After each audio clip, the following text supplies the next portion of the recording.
สาวจังเอ้ยโอ้สุขสบายได้เตเบเวลีก็ลองหมกมีแบ่งดงโอนมินเนียนหน้าจงในวงเวลีก้มปุ่มตายไอ้กา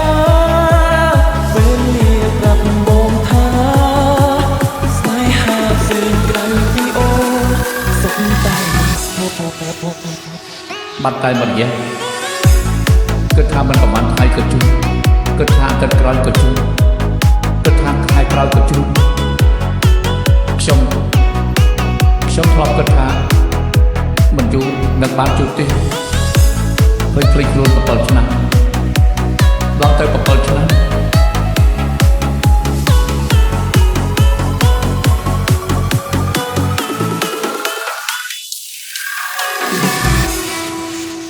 We are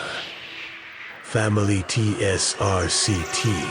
មនុស្សម្នាក់មានឈ្មោះថាឯកាហូរទាំងនេត្រាដោយសារនំមុំមានឆាជីវិតឆ្លងកាន់ក្តីត្រជា